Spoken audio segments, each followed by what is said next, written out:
What's going on, guys? We've got another McNees. Now, it's been a little while since I've done a McNees video, but Cliff, who I think is the one who's sent me all the McNees that I have reviewed, sent me a couple of more. And he thinks that there's only one that he might be missing. But that is not this one.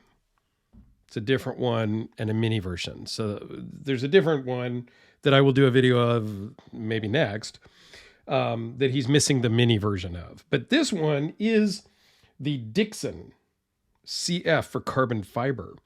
And it comes in a cool Velcroed pouch with a McNees tag on there, which is cool. Jonathan McNees has done some different types of pouches and bags and things like that. So I think that's kind of cool to have a different type of packaging with each knife.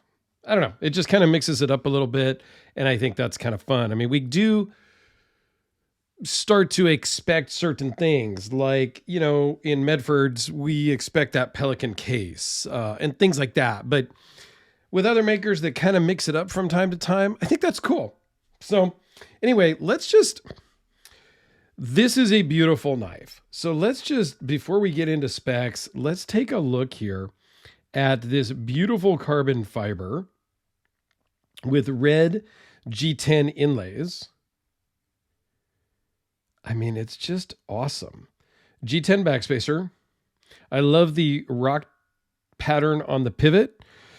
McNees is kind of known for that rock pattern on the small Spyderco McBee.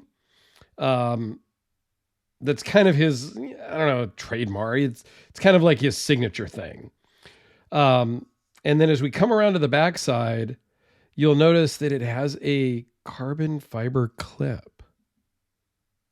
I'm kind of blown away by that. I think there's been one other video I've done with a carbon fiber clip. And then again, that rock pattern in the lock bar cutout. This is a really nice dark stonewash.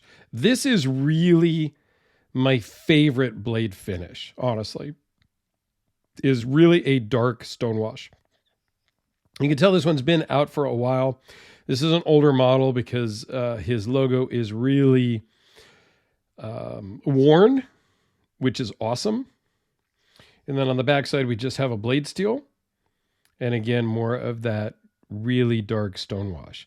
The beauty of the stonewash is, one, I think it looks really good.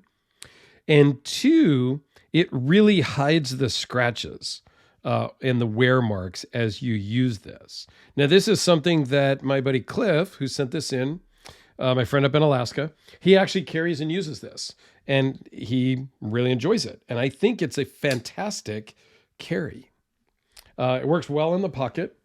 Now, when he sent me the note, he actually said he had a feeling that he knows what I would dislike or not love about this knife. And quite frankly, I'm not sure yet. Their other part that has some rock pattern is here inside of the lock bar release, which I think is a very cool, just very cool detail there.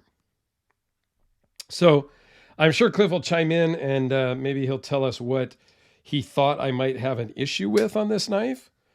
But really, I mean, generally, if somebody says, oh, I bet you I know what you're going to have an issue with, it's going to be the pocket clip.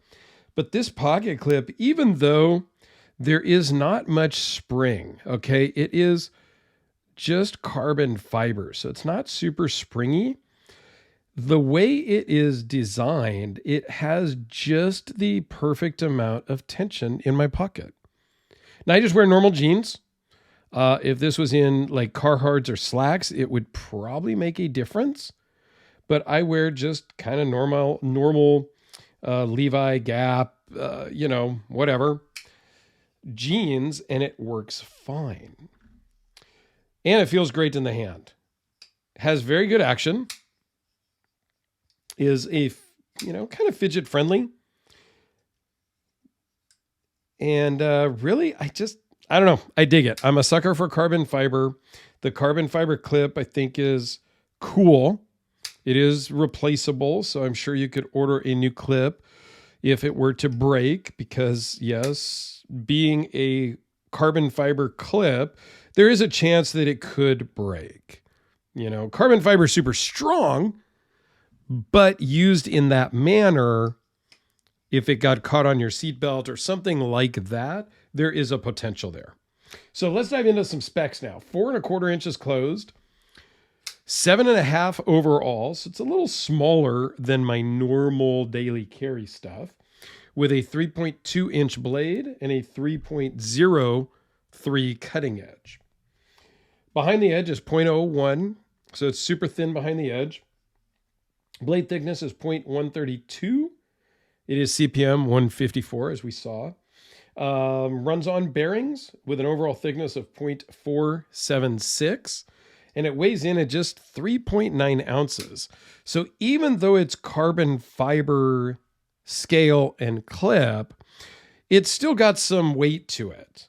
So, but it's not bad. Like, it doesn't feel heavy at all. You pick it up and it just feels like it should for the weight that it is, if that makes sense. It doesn't feel overly heavy. It doesn't feel overly light. It just feels right. So let's do a couple of quick size comparisons for you. And I will link down in the description to my McNees playlist. Here it is with the Sharpie and the pencil. And so you guys can go check out the playlist if you want to know more about McNees knives. The AA and the D cell batteries. How about up against some other knives? The Spyderco Delica. I have a couple of carbon fiber knives out here, but let's start with another G10. Not another G10, but G10. This is the Kubi KB237. Still one of my all-time favorite budget knives. I'll put an Amazon affiliate link down below just in case you are interested in a very affordable Kubi, $40-ish awesome budget knife. Here it is next to the Hellraiser P series. This is a shredded carbon fiber with a black blade. And then here is a woven carbon fiber that more matches the McNees carbon fiber, if we can see it there. That's a little bit better. With the satin blade on the Hellraiser. Yes, I've got some Hellraisers. This is a Frederick Knives with some carbon woven into the carbon fiber and Damascus blade. Again, just to kind of give you a couple of ideas. All in all, I think in general, every McNees that I have had is very cool. I believe the other one, oh no, the other one is a flipper. I'm sorry. He also sent me a front flipper from another maker that I still need to do a video on. But all in all, you can see how it fits in the hand. It fits really well. And even though it's a small blade, relatively small, I mean, I don't think it's a small blade. But when I am normally carrying, you know, a Hellraiser, and if I put the pivots together, it's a little bit smaller than that, but not by much. So I just, you know, I consider it more of a smaller blade because if you stick it next to the Delica, it's kind of in that Delica family of size, which I think is small for me. I'm in that 3.5 to 4 inch blade as my normal blade size. So there you go, guys. Please go check out one of my other McNees videos up here in the corner and have a great day.